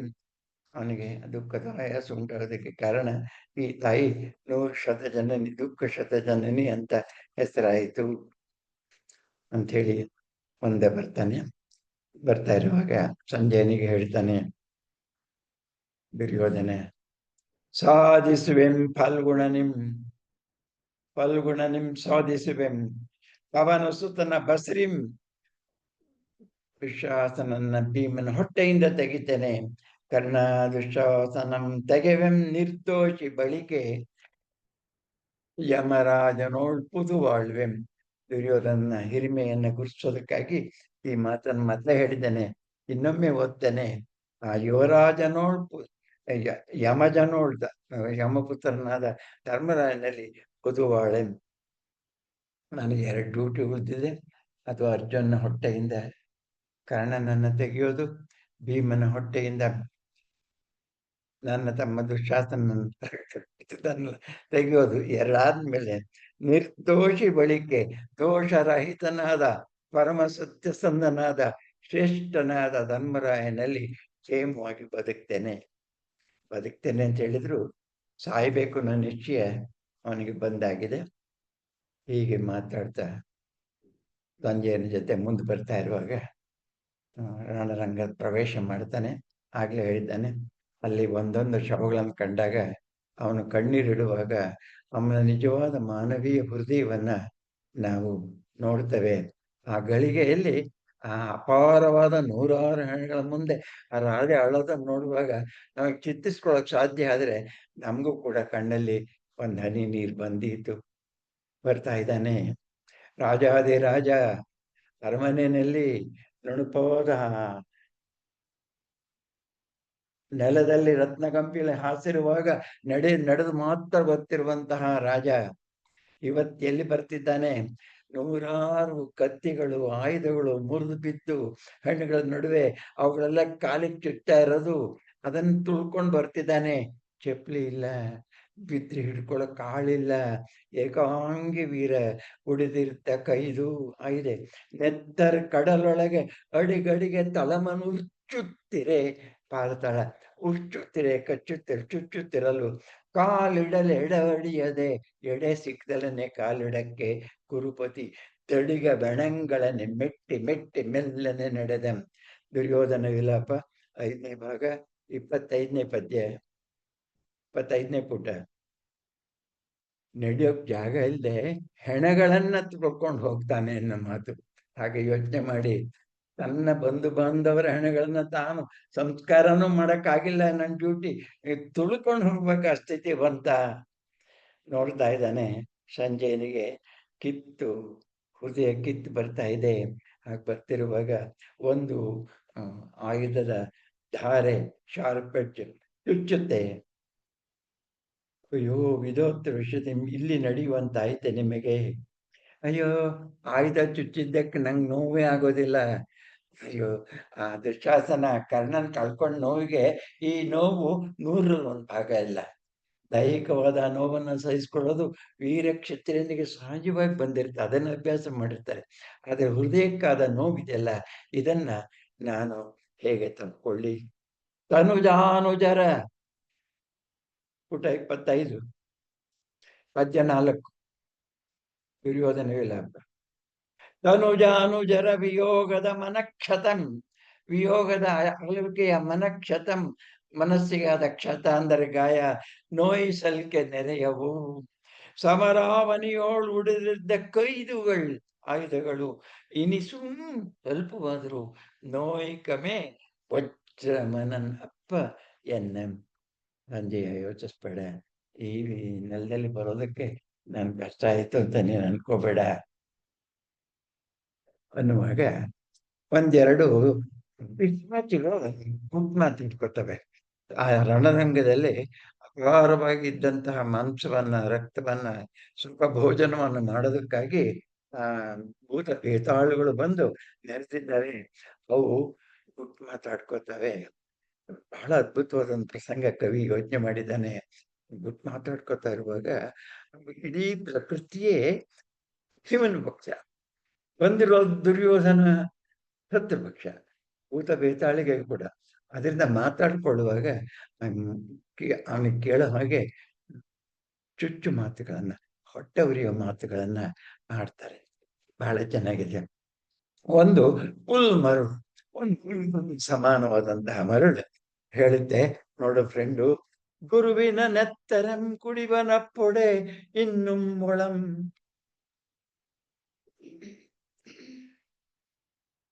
ದ್ವಿಜವಂಶಜಂ ನಿಜಾವರ ಜನ ನೆತ್ತರಂ ಕುಡಿವನ ಪೊಡೆ ಭೀಮನೆ ಐದ ಪೀರ್ತನ್. ಗುರುವಿನ ನೆತ್ತರ ಕುಡಿಯೋಣ ಅಂದ್ರೆ ಅವನ್ ಸತ್ತೇ ಇಲ್ಲ ಇನ್ನು. ಹೋಗ್ಲಿ, ದುಶ್ಯಾಸನನ ರಕ್ತವನ್ನು ಕುಡಿಯೋಣ ಅಂದ್ರೆ ಒಂದ್ ಮನಿ ಕುಡಿದಾಗ ನೆಕ್ಕಿ ನೆಕ್ಕಿ ನೆಕ್ಕಿ ಹೀರಿ ಕುಡಿದಾಗ ಭೀಮ ನಮ್ಗೊಂದ್ ಸ್ವಲ್ಪನಾರು ಉಳಿಸ್ಬೇಡ್ವ ಅವನು? ನನಗೆ ಆ ರಕ್ತವೂ ಸಿಗ್ತಾ ಇಲ್ಲ. ಪಿಸು ನೆತ್ತರಂ ಕುಡಿವೊಡೆ, ಅವನ ಹಾಕೊಂಡು ಮಲಗಿದ್ದಾರೆ. ಜೀವ ಬಿಡುವಂಗೆಲ್ಲ, ಹೋಗಿ ಬರೋದು ಹೋಗಿ ಬರೋದು ನೋಡಿ ನೋಡಿ ನಮ್ಗೆ ಅದಕ್ಕಾದು ಅವನು ಸಾಯೋದನ್ನ ಸಾಕಾಗೋಯ್ತು. ಆ ಹೆಣ ಸಿಗ್ತಾ ಇಲ್ಲ, ಏನ್ ಮಾಡ್ಲಿ? ಕುರುರಾಜ ನಿನ್ನ ನೆತ್ತರ ಸವಿನೋಳ್ ಪಿಣಂ ಬಯಸಿ ಬಯಸಿ ಬಾತಪನೆಂದುದೊಂದು ಪುಲ್ಮರುಳ್. ಎಲ್ಲೋ ಕುರುರಾಜ ದುರ್ಯೋಧನ, ನೀನ್ ಯಾವ ಸಾಯ್ತೀಯೋ? ಎಷ್ಟು ದಷ್ಟ ಪುಷ್ಟನಾಗಿದ್ಯಾ, ಕಡೆ ಪಕ್ಷ ನಮ್ಗೊಂದು 50 kg ರಕ್ತ ಸಿಗುತ್ತೆ. ನಿನ್ನ ರಕ್ತವನ್ನು ಕುಡಿಯೋದನ್ನ ನೆನ್ಸಿ ನೆನ್ಸಿ ಬಾತಪೆಂಬಂದ್ರೆ ಉಬ್ಬುತ್ತಿದ್ದೇನೆ. ದುರ್ಯೋಧನಿಗೆ ಏನ್ ಮಾಡಂಗಿಲ್ಲ, ರಾಜಾದಿರಾಜ ಮರುಳ ಹತ್ರ ಅವನೇನ್ ಮಾಡ್ತಾನೆ? ಜಗಳಕ್ಕೆ ಹೋದ್ರು ಹೀನರೊಡನೆ ಅದು ಅವಮಾನದ ವಿಷಯವೇ. ಆದ್ದರಿಂದ ಮುದುಗರ ಪಡ್ಕೋತಾನೆ, ಕತ್ತರಿಸ್ಕೋತಾನೆ. ತಿರ್ಕೊಂಡು ಹೋಗುವಾಗ ಮರುಳು ಫಾಲೋ ಮಾಡ್ತಾ ಇದೆ. ಅಲ್ಲಿ ಒಂದ್ ಕಡೆ ಒಂದ್ ಹೆಣದ ಮೇಲೆ ಕಾಲಿಟ್ಟು ಕಾಲ್ ಜಾರ್ತಾನೆ. ಅಯ್ಯೋ, ಕಾಲ್ ಜಾರ್ತಲ್ಲ, ತೊಡೆ ಹೊಡೆದಿಲ್ಲ ತಾನೆ ಅಂತಾನೆ ಸಂಜಯ. ತೊಡೆ ಅದ್ಯಾಕೆ ಮುರಿಯುತ್ತೆ? ನಮ್ ಭೀಮ ಬರ್ತಾರೆ ಮುರಿಯೋಕೆ. ಆ ಪುಲ್ ಮರಳು ತುಂಬಿತು. ಕದನದೋಳ್ ಉಣ್ಮಿದ, 7ನೇ ಪದ್ಯ, ಪುಟ 26. ಕದನದೋಳ್ ಉಣ್ಮಿದ ಉಣ್ಮಿದ ಉಳ ಕರ್ದಮದೋಳ್, ಒಳಗಿರುವಂತಹ ಮೆದುಳು, ಉಳ ಕರ್ದಮದೋಳ್ ಕೆಸರಿನಲ್ಲಿ ಜಗುಳ್ದಂಗ್ರಿ ಜಾರಿ ಪೋಗೆ. ಆಮೇಲೆ ತಲೆ ಮೇಲೆ ಕಾಲಿಟ್ಟಾಗ ಅದು ತಲೆ ಗಟ್ಟಿ ಇದೆ ಅಂತ ಕಾಲಿಟ್ಟಾಗ ಆ ಮಿದುಳು ಹೊರಗೆ ಬಂದದ್ರಿಂದ ಕಾಲ್ ಸ್ಲಿಪ್ ಆಗಿ ಬೀಳಲು.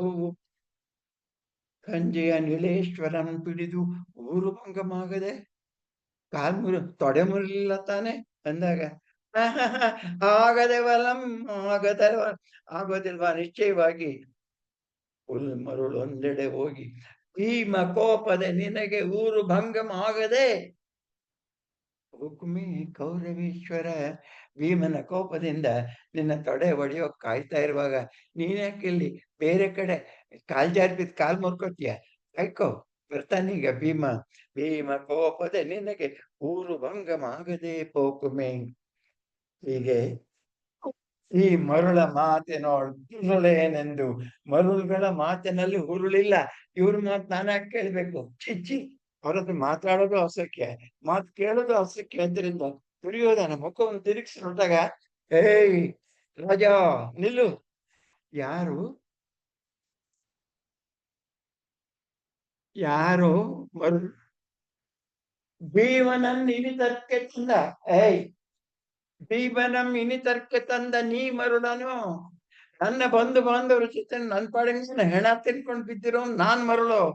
ನಾನು ಮರುಳು ನೋಡ್ಕೊಮೀಗ. ಹೊರಗಿನ ಮಾಡದವಳು ಏನೇನ್ ಅನ್ಯಾಯ ಮಾಡಿದ್ದಾನೆ ಅಂತ ಒಂದು ಮರುಳು ಪಟ್ಟಿ ಮಾಡುತ್ತೆ. ಹೊರಗಿನ ಮಾಡದವಳು ಹೊರಗಿನ ಮನೆಯಲ್ಲಿ ಸುಡ್ಸಪ್ಪ ಮಾಡಿದ ಪ್ರಯತ್ನ. ವಿಷದ ಲಟ್ಟಿಗೆಯೋಳು ಗೊತ್ತಿರ್ಬೇಕು ನಿಮ್ಗೆ, ಬಾಲ್ಯದಲ್ಲಿ ಅದನ್ನ ಹೇಳಿದ್ನಲ್ಲ, ಸಿಂಹಾವಲೋಕನ ಕ್ರಮದಿಂದ ಹೇಳಕ್ ಹಾಗಾಗಿ ಹಳೆ ಮಾತುಗಳನ್ನ ನೆನ್ಸ್ಕೊಳ್ತಾನೆ. ವಿಷದ ಲಡ್ಡುಗೆಯೋಳು ಕೊಲಲೊಟ್ಟಿ ಸಿದ್ಧ ಮತ್ಸರದೊಳೆ ವೈರಮಂ ಪದೆದು ಭೀಮನಂ ಇನಿತರ್ಕೆ ತಂದ ನೀನ್ ಮರುಳನೋ. ಆಹಾದೋಳ್ ಭೂತ ಕೋಟಿ ಬೆರಸು, ಭೂತ ಕೋಟಿ ಬೆರಸು ಆಹವದೋಳ್ ಆಡೋ ತಿರ್ಪ ತಾಂ ಮರಳೆನೋ ನೋಳ್ಪಂ ತೀರ್ವರ ಮರುಳ್ತನಮಂ ಪಡಿರಾಜ ಕೇತನ. 9ನೇ ಪದ್ಯ.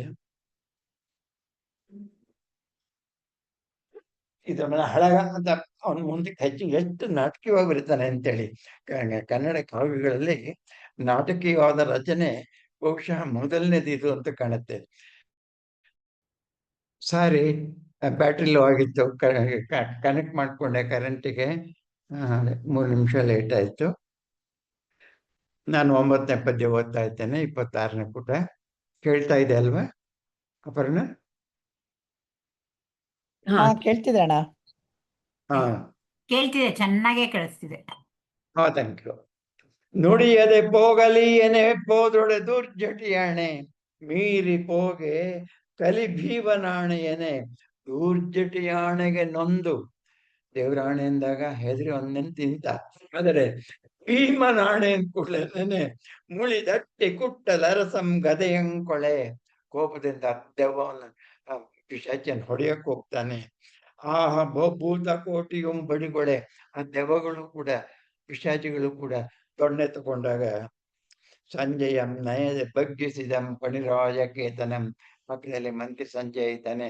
ಈ ಹುಲ್ಲು ಕಡ್ಡಿಗೆ ಸಮಾನವಾದ ಈ ಮರುಳುಗಳ ಪಿಶಾಚಿ ದೆವ್ವ ಅಂತ ಯಾಕೆ ಹೇಳಲ್ಲ ಅಂದ್ರೆ ಅದು ಹರಿಕೆ ಅಲ್ಲ ಅನ್ನೋದಕ್ಕಾಗಿ, ಅದಕ್ಕಾಗಿ ಹುಲ್ಲು ಕಡ್ಡಿಗೆ ಸಮಾನವಾದ ಮರುಳು. ಈ ಮರುಳಿನ ಅಥವಾ ಮಾತಾಡೋದು ನಮ್ಮ ಯೋಗ್ಯತೆ ಕಡಿಮೆ ಅಂತೇಳಿ ಅವರನ್ನ ಬಗ್ಗಿಸಿ, ಎಷ್ಟು ಚೆನ್ನಾಗಿದೆ, ನಯದೆ ಬಗ್ಗಿಸಿ ಒಳ್ಳೆ ಮಾತುಗಳಿಂದ ಅವನನ್ನ ಅದಕ್ಕೆ ತಂದು ಕರ್ಕೊಂಡು ಹೋಗ್ತಾನೆ. 11ರಲ್ಲಿ ಅವನು ಬರ್ತಾ ಇರುವಾಗ ನಾನದಲ್ಲಿ ದೊಡ್ಡ ದೊಡ್ಡ ಆನೆಗಳನ್ನ ಪದ್ಯ 11 ದೊಡ್ಡ ದೊಡ್ಡ ಆನೆಗಳನ್ನ ಹಚ್ಚಿಳಿತಾ ಇದ್ದಾನೆ ಅಂತ ಅನ್ನುವಾಗ ಭಾಷೆಯನ್ನು ನೋಡಿ ಅನ್ನೋದಕ್ಕಾಗಿ ನಾನು ಈ ಪದ್ಯ ಓದ್ತೇನೆ. ಇಭಶೈಲಂಗಳನೇರಿ ಏರಿ ರುದ್ರ ಸ್ತುರತಂಗಳಂ ದಾಂಟಿ ದಾಂಟಿ. ಇಭಶೈಲಗಳನ್ನು ಏರಿ ಏರಿ ರಕ್ತಸ್ರಾವ, ರಕ್ತದ್ದು ಅದನ್ನ ದಾಂಟಿ ದಾಂಟಿ ಆ ದುರುಕ್ತಿಯ ಅಭಿವ್ಯಕ್ತಿಯ ಸೌಂದರ್ಯವನ್ನು ಗುರುತಿಸ್ಬೇಕು. ಇಬಧೋರ್ ನೀಲ ಲತಾ ವಿಪಿನ ಪ್ರಾತಂಗಳು. ವಿಪಿನ ವ್ರಾತ, ಕಾಡಿನ ವ್ರಾತ ಯಾವುದು? ಇಭ ಆನೆಗಳ ಸೊಂಡಲುಗಳ ರಾಶಿಯಿಂದ ಕೂಡಿದ ಆ ವಿಪಿನ ಕಾಡಿನ ಗುಂಪಿನಲ್ಲಿ ಸಿಲ್ಕಿ ಅರಂಗೈದು ಉರದೆ ಜಾಗೃತೆ 5 ಸಂಜಯ ಶಿರಸ್ಕಂಧಾವಲಂಬಂ. ಸಂಜಯನ ಸ್ಕಂದ ಅಂದ್ರೆ ಹೆಗಲು ಮತ್ತು ಶಿರ, ಅದನ್ನು ಅವಲಂಬಿಸಿ ನಿಧಾನವಾಗಿ ಹೆಜ್ಜೆ ಇಡ್ತಾ ಇರುವಾಗ ಖಂಡನಂ ಶರಜಾಲ ಜರ್ಜರಿತ ದ್ರೋಣನಂ ದ್ರೋಣನಂ. ಶರಜಾಲ ಜರ್ಜರಿತ ಗುರುವಾದ ದ್ರೋಣರನ್ನು ಕಾಯ್ತಾನೆ. ಈಗ ನೋಡಿ ಅವನು ಗೊಳೋ ಅಂತ ಅಳ್ತಾನೆ. ನಾನು ನೀವು ಗೀತವಚನ ಹೇಳಿದ್ರಿ, ಸಂತಾನದ ಮಾತುಗಳನ್ನು ಹೇಳಿದಿರಿ, ಎಲ್ಲ ಹಳಕತೆ ಮುಗೀತು. ಆದರೆ ನಿಮ್ಮಂತಹ ಗುರುವನ್ನು ನನಗಾಗಿ ನಾನು ಸಾವಗೊಳಿಸಿದ್ನಲ್ಲ, ನಾನೆಂತಹ ದುಷ್ಟ. ನೀವು ಯುದ್ಧ ಮಾಡಿ ಕಡೆಗೂ ನನಗಾಗಿ ಜೀವ ಬಿಟ್ಟಿದ್ದೀರಿ ಮಗ. ಅಯ್ಯೋ, ನೀವು ಎಂತಹ ದೊಡ್ಡವರು, ಶಿವನಿಗೆ ಸಮಾನನಾದವರು. ಪಿನಾಕ ಪಾಣಿಯೂ ನೆರೆಯನು, ಪಿನಾಕೋ ಜಗವಂದನು ಅಂತ. ಜಗತ್ತಿನಲ್ಲಿ ಶ್ರೇಷ್ಠವಾದಂತಹ ಧನುಸ್ಸಿಗೆ ಪಿನಾಕ ಅಂತ ಹೆಸರು. ತನ್ನ ಪಾಣಿ ಹಿಡಿದಿರುವಂತಹ ಶಿವನೂ ಕೂಡ ನಿಮಗೆ ನೆರೆಯಲ್ಲ. ಅರಿಯಮೆ ಬಿಲ್ಲ ಭಿನ್ನಣದೋಳು. ಭಿನ್ನಣ ವಿಜ್ಞಾನ, ಬಿಲ್ಲಿನ ವಿಜ್ಞಾನದಲ್ಲಿ ಕಾಂಡಿವಿ ಅಲ್ತು ಅಷ್ಟನ್ನೆಲ್ಲ ಪಿನಾಕ ಪಾಣಿಯಂ ನೆರೆಯನು ಸಮಾನ ಆಗುವುದಿಲ್ಲ. ನಿಮ್ಮೊಡನೆ ಕಾದೆ ಗೆಲ್ಲಲಿಕ್ಕಿದು ನಿಮ್ಮಿ ಉಪೇಕ್ಷೆ ಎಂದರಿವೆನು. ಗೊತ್ತಿಲ್ಲ ಅವರು, ನೀವು ಸೋತಿದ್ದೀರಷ್ಟೇ. ನಿಮ್ಮ ಉಪೇಕ್ಷೆ ಎಂದರಿವೆನು ಎನ್ನ ಕೃತಾಕ್ಷದಿಂದ. ಅಯ್ಯೋ, ತಿಳಿತಾನೆ ಎಂತುಂ ಸಾವಂ ಈ ತರದಿನ್ ಅಕಾರಣಂ ನೆರೆಯೇ ಸಂಭವಿಸಿರ್ದುದೋ. ಕುಂಭ ಸಂಭವ ಮಟ್ಟಲ್ಲಿ ಹುಡ್ತಾರೋ, ಕುಂಭ ಸಂಭವ ನಿಮಗೆ ಕಾರಣಮಿಂದ ಎನ್ನ ಕಥದಿ ಸಾವು ಬಂತು ಅಂತ ಹೇಳ್ತಾನೆ. ಅವರ ಪರಾಕ್ರಮದ ಹಿರಿಮೆಯನ್ನ ಬಂದು ಪದ್ಯದಲ್ಲಿ ಹೇಳ್ತಾನೆ. ಬಾಷ್ಪಾಂಜಲಿ ಅರ್ಪಿಸುವಾಗ ನೀವು ಹೇಗಿದ್ರಿ ಅನ್ನೋದು 13ನೇ ಪದ್ಯದಲ್ಲಿ. ಶರಸಂಧಾನಮಂ ಅನ್ಯ ಸೈನ್ಯದೊಡಲೋಳ್. ಎಲ್ಲರೂ ಶತ್ರು ಸೈನ್ಯದ ಎಲ್ಲರ ಎದೆಯಲ್ಲಿ ನೋಡಿ ಒಂದು ಬಾಣ ಚುತ್ತಿರುತ್ತೆ, ಅದರಲ್ಲಿ ದ್ರೋಣ ಅಂತ ಬರೆದಿರುತ್ತೆ. ಬಾಣದ ಮೇಲೆ ದ್ರೋಣ ಅಂತ ಬರೆದಿರುತ್ತೆ. ಶತ್ರುಗಳ ಸಂದೋಹ ಗುಂಪಿನಲ್ಲಿ, ಸೈನ್ಯದ ಒಡಲಿನಲ್ಲಿ, ದೇಹದಲ್ಲಿ ಬಿಲ್ಮಲ್ಮೆಯನ್ನ ಬಾಣದ ಮೂಲಕ ಚುಚ್ಚಿ ತೋರಿಸಿದ್ದೀರಿ. ಶಿಷ್ಯರ ಮೈಯೋಳ್ ನಿಜ ಕೀರ್ತಿಯಂ. ನಿಮ್ಮ ಶಿಷ್ಯರು ನಿಮ್ಮ ಗುಣಗಾನ ಮಾಡುವುದಕ್ಕಾಗಿ ಬದುಕಿದ್ದಾರೆ, ಅವರ ಮೂಲಕವಾಗಿ ನೀವು ಪ್ರಸಿದ್ಧರಾಗಿದ್ದೀರಿ. ನಿಖಿಳದಿ ಚಕ್ರಂಗಳೋಳ್ ಚಿತ್ತಮಂ.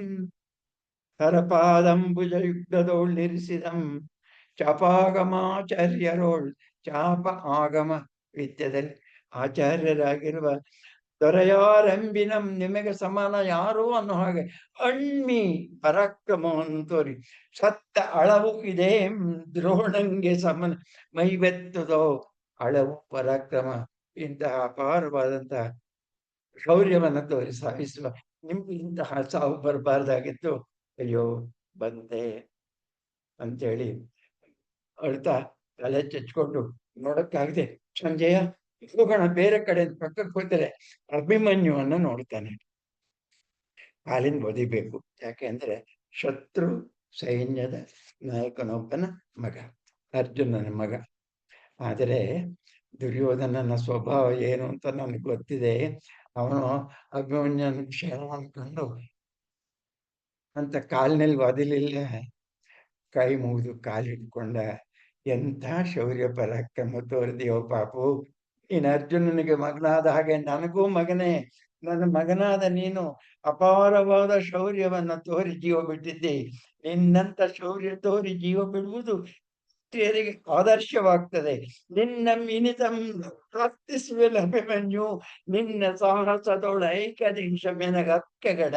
ಸಾಹಸದ ಐಕದೇಶ ಅಂದ್ರೆ ಏಕದೇಶ, ಒಂದು ಭಾಗದಷ್ಟು ನಿನ್ನ ನಿನ್ನ ಸಾಹಸದ ಒಂದು ಭಾಗದಷ್ಟು ನನಗೆ ಸಾಯುವ ಪುಣ್ಯ ಬರ್ಲಿ, ರಾಷ್ಟ್ರ ಬರ್ಲಿ ಅಂತ ನಿನ್ನನ್ನು ಬೇಡ್ತಾ ಇದ್ದೇನೆ ಅಂತ ಕೈ ಮುಗಿದು ಅಭಿಮನ್ಯುವನ್ನು ಬೇಡುವಂತಹ ದುರ್ಯೋಧನನ ಚಿತ್ರ ಅದ್ಭುತವಾದದ್ದು.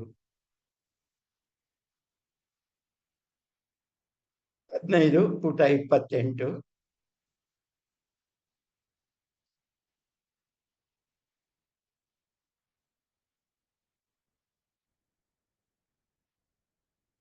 ಗುರು ಪಣ್ಣಿದ ಚಕ್ರವ್ಯೂಹ ರಚನೆ ಪೆರರ್ಗರಿದು. ಪದ್ಮವ್ಯೂಹ ಬೇರೆಯವರಿಗೆ ಬೇಸಕ್ಕೆ ಬರೋಲ್ಲ. ಅದಂಪಪ್ಪು ರಣಾಜಿರದೋಳ್. ಯುದ್ಧ ರಂಗದಲ್ಲಿ ನೃಪಾಲನಿಕ್ಕಿದ ನರಸುತ. ಅರ್ಜುನ ಪುತ್ರ, ನಿನ್ನೊರೆಗೆ ದೊರೆಗೆ ಗಂಡರು ಮುಳರೆ. ನಿನ್ನ ಒರೆಗೆ ಸಮಾನತೆಗೆ ದೊರೆ ಸರಿಸಮಕ್ಕೆ ಗಂಡರು ಶೂರರು ಒಳರೆ, ಬೇರೆ ಯಾರಿದ್ದಾನೆ? ಪಲರಿರ್ತು ಕಾದಿದರ್ ಮೈ ಕಲಿಗಳು ಶೂರರು ಹಲವು ಜನ ದುರ್ಯೋಧನ ವಿಲಾಪ 16ನೇ ಪದ್ಯ ಓದ್ತಾ ಇದ್ದೇನೆ. ಪಲರಿದ್ದು ಕಾದಿದರ್ ಮೈಗಲಿಗಳ್ ತನ್ನೊಂದೆ ಮೈಯೊಳಂ ತವೆ ಕೊಂದೈ. ನೀನು 106 ಜನ ಸೇರಿ ಯುದ್ಧ ಮಾಡೋದು ಅಷ್ಟೊಂದು, ನೀನು ಒಬ್ಬನೇ ಒಂದೇ ಮೈಯಲ್ಲಿ. ಯಾಕಂದ್ರೆ ಯುದ್ಧ ಅಲ್ಲಿ ಬೇಚಿ ಒಳಗೋಗಕ್ ನಿನ್ಗೆ ಮಾತ್ರ ಸಾಧ್ಯ. ನಿನ್ನ ಮುಂದೆ ಹಿಂದಿಟ್ಕೊಂಡು ಅಪಾರವಾದ ಸೈನ್ಯ ಹಿಂದೆ ಬಂತು. ಹಾಗೆ ನೀನೊಬ್ಬನೇ ಒಂದೇ ಮೈನಲ್ಲಿ ಅವೇ ಚೆನ್ನಾಗಿ ಕೊಂದೈ ಫಲರಂ. ಆದ್ದರಿಂದ ನಿನ್ನ ಪೆತ್ತಳ್ ಮೊಲೆವೆತ್ತಳೆ ವೀರ ಜನನಿ ಹೆಸರಂ ಪೆತ್ತಳ್. ಎಲ್ಲ ಹೆಂಗಸರಿಗೆ ಮೊಲೆ ಬರುತ್ತೆ, ಮೊಲೆ ಬಂದವ್ರನ್ನ ಹೆಂಗಸು ಅಂತಾರೆ. ನಿನ್ನ ತಾಯಿಯನ್ನ ಹೆಂಗಸು ಅನ್ನೋಂಗಿಲ್ಲ, ಅವಳು ವೀರ ಜನನಿ ಹೆಸರಂ ಪೆತ್ತಳ್. ನಿನ್ನಿಂದಾಗಿ ಅವಳು ವೀರ ಜನನಿ ಆದಳು. ಒಬ್ಬನನ್ನ